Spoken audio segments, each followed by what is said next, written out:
Hello, welcome back to my channel. আসসালামু আলাইকুম। কেমন আছেন সবাই? আলহামদুলিল্লাহ, আমি ভালো আছি। আজকে নতুন আরেকটি রেসিপি নিয়ে চলে আসলাম, আর আজকে করে দেখাবো মুরগির হাড্ডিগুডি দিয়ে কাবাব তৈরি কিভাবে করতে হয় সেটা। আমরা সম্ভবত সবাই জানি যে মুরগির মাংস দিয়ে কাবাব তৈরি করা হয়, তবে বর্তমান দ্রব্যমূল্যের বাজারে যে ঊর্ধ্বগতি শুরু হয়েছে ব্রয়লার মুরগির যে দাম, সেটার পরিপ্রেক্ষিতে আমি আজকে নতুন আরেকটি রেসিপি তৈরি করে দেখাচ্ছি। সাধারণত আমরা কাবাব তৈরি করে থাকি মুরগির মাংস, গরুর মাংস অথবা খাসির মাংস দিয়ে অনেকাংশে কাবাব তৈরি করে থাকে, তবে বেশিরভাগ করা হয় মুরগির মাংস দিয়ে। তবে আজকে আমি একটু ভিন্নভাবে তৈরি করে দেখাবো। আজকে তৈরি করে দেখাবো মুরগির মাংসের হাড্ডি গুড্ডি এবং অবশিষ্ট যে অংশ, যেমন গলা, তারপর হচ্ছে বুকের মাংস যে হাড্ডি থাকে সেগুলা। মোট কথা মুরগির মাংসের যে হাড্ডিগুলো আছে সেগুলো দিয়ে আজকে কাবাবটা তৈরি করবো। সেজন্য আমি এখানে একটা মুরগির সম্পূর্ণ হাড্ডিগুড্ডি নিয়ে নিয়েছি, আর এখানে আদা বাটা, রসুন বাটা, হলুদ, মরিচ, ধনিয়া, পেঁয়াজ, কাঁচামরিচ সব কিছু ভালোভাবে দিব, আর হচ্ছে আস্ত গরম মশলা দিব। আর এই সব কিছু ইনগ্রেডিয়েন্টস দেওয়ার সাথে সাথে আমি এখানে 2টা শুকনা মরিচ ইউজ করছি, আর এটা হচ্ছে ফ্লেভারের জন্য।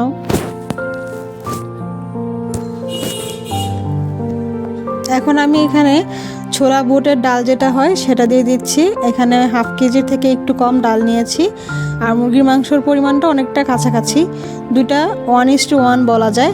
আর স্বাদ মতো লবণ আর হচ্ছে তেল দিয়ে ভালোভাবে এটাকে মিশিয়ে নিচ্ছি। আর এটা মিশিয়ে নেওয়ার পরে আমি সিদ্ধ বসিয়ে দিব।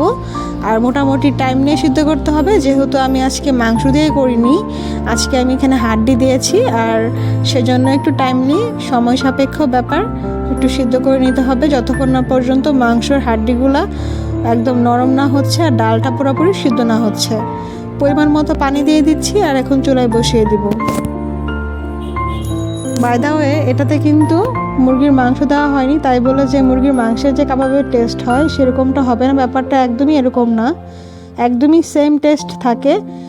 এবং আমরা জানি না, হয়তো বা অনেকেই জানি যে রেস্টুরেন্ট অথবা হোটেলে যেরকম রাস্তায় কিছু ধাবা টাইপের রেস্টুরেন্ট হয়, লুচি দোকানগুলো হয়ে থাকে, সেগুলোতে যে ধরনের কাবাব পাওয়া যায় সেগুলোতে কিন্তু আমরা খেয়ে থাকি, কিন্তু আমরা জানি না আসলে সেগুলো কীভাবে তৈরি হয়। তবে আপনারা যদি জানার চেষ্টা করেন তাহলে জানতে পারবেন যে ওইখানে মুরগির মাংসের সাথে সাথে কিন্তু মুরগির হাড্ডি গুড্ডি, অবশিষ্ট অংশ যেমন গলা, পাখনা, বুকের হাড্ডি সব কিছু মিলিয়ে কিন্তু একসাথে ভালোভাবে মিশিয়ে কাবাব তৈরি করা হয়। আর আজকে আমি সেরকম রেসিপিটা ফলো করেই কিন্তু এই রেসিপিটা ফলো করেই তৈরি করা। আর এখন যে বর্তমান অবস্থা সেটার পরিপ্রেক্ষিতে যদি চিন্তা করেন তাহলে কিন্তু মুরগির মাংসের দাম কিন্তু বেশ অনেকটাই বেশি। সেক্ষেত্রে আপনারা কিন্তু এই রেসিপিটা ফলো করে খুব সাশ্রয়ীভাবে মুরগির মাংসের হাড্ডি গুড্ডি আমরা অনেকে খেতে পছন্দ করি না, সেটা কিন্তু চাইলে এভাবে তৈরি করে নিতে পারেন। এটা কিন্তু আপনারা চাইলে যে কোনো ধরনের লুচি অথবা হচ্ছে পরোটা, আবার চাইলে পোলাও অথবা খিচুড়ি, বিরিয়ানি সব কিছুর সাথেও কিন্তু এই কাবাবটা কিন্তু সার্ভ করতে পারবেন। আর এটার টেস্ট কিন্তু কোনো অংশেই সেই মাংসের দিয়ে যে কাবাবটা তৈরি করা হয় সেটা থেকে কোনো অংশেই কম না। আমার ডালটা মোটামুটি অলমোস্ট সিদ্ধ হওয়ার পথে, আর আমি এখানে পেঁয়াজ বেরেস্তাকে তৈরি করে নিচ্ছি। আর এদিকে আমি ইনগ্রিডিয়েন্টসটা এখন ঠান্ডা করে নিয়ে ব্লেন্ড করব, সেজন্য এখানে একটা ডিম দিয়ে দিচ্ছি কিছু ধনেপাতা কুচি। আর অবশ্যই ফ্রেশ ধনেপাতা ইউজ করার চেষ্টা করবেন, তাতে করে কাবাবের ফ্লেভারটা খুব ভালো আসে। এখানে দিয়ে দিচ্ছি কিছু পুদিনা পাতা। আর এটার কোয়ান্টিটি বলবো না, এটা আপনাদের ইচ্ছা মতো দিতে পারেন, চাইলে কম বেশি হতে পারে।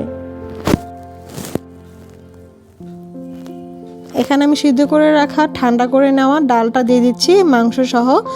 বাই দ্য ওয়ে, মাংসতে আমি যে ধরনের গরম মশলা ইউজ করেছি, আস্ত গরম মশলা সব কিছু একসাথে দিয়ে দিচ্ছি, কোনো কিছুই ফেলা যাবে না।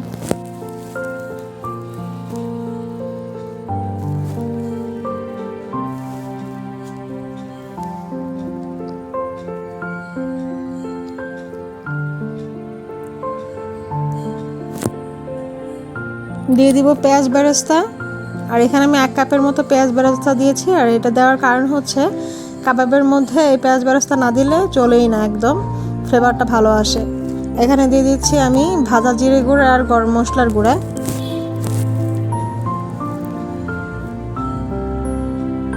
আমি যে ইনগ্রিডিয়েন্টস ইউজ করছি, আপনারা চেষ্টা করবেন এভাবে দিয়ে নিতে, তাহলে কাবাবের অরিজিনাল যে ফ্লেভারটা সেটা আসবে। এখন আমি একটা লেবুর 1 ভাগ দিয়ে দিচ্ছি রস, আর এখানে লেবুর খোসার কিছু অংশ দিয়ে দিব, এটা হচ্ছে স্মেলের জন্য।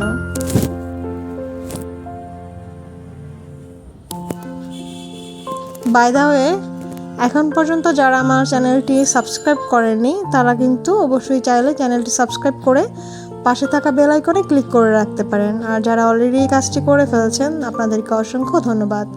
আর যদি খুব বেশি ভালো লেগে থাকে তাহলে অবশ্যই একটি কমেন্টস করে জানাতে একদমই ভুলবেন না। তো আমার তো ব্লেন্ড করে নেওয়া হয়ে গিয়েছে, এখন আমি একটা হাতের মধ্যে তেল ব্রাশ করে 2 হাতে এভাবে মাখিয়ে নিচ্ছি।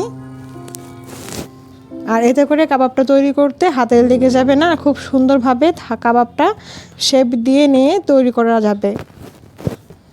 এখন আমি ছোট বড় যেরকমই চাই না কেন শেপ দিয়ে নিতে পারবো। তবে হ্যাঁ, কাবাব তৈরি করার সময় একটা বিষয় লক্ষ্য রাখতে হবে, যেন কাবাবের তৈরি করার সময় পাশে এবং সাইডে যেন ফাটা না থাকে। যদি ওই পর্যায়ে ফাটা থাকে তাহলে ভাজার সময় কাবাবটা ভেঙে যাওয়ার পসিবিলিটি থাকে।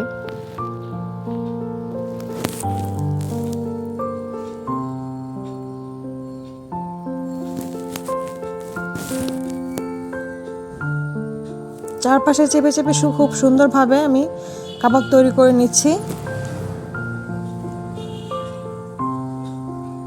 আপনারা চাইলে ছোট করে অথবা বড় করে যে কোনো শেপে দিয়ে নিতে পারেন। তবে হ্যাঁ, এটা কিন্তু ডুবো তেলে ভাজা যাবে না, শ্যালো ফ্রাই করে নিতে হবে কাবাবগুলা, তাহলে কিন্তু সাইজটা ঠিক থাকবে এবং ভেঙে যাওয়ার পসিবিলিটি কমে যাবে। তো আমি একে একে সবগুলা কাবাব তৈরি করে নিব।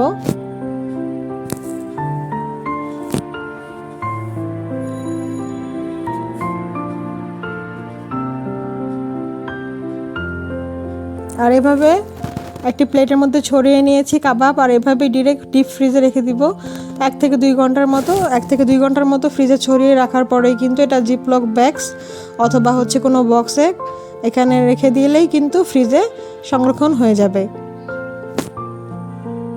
আজকের রেসিপিটি আপনারা ভালো লেগেছে কিনা আমাকে জানাতে কিন্তু একদম ভুলবেন না। তো রেসিপির শেষ পর্যায়ে চলে এসেছি, সবাই ভালো থাকবেন, ধন্যবাদ।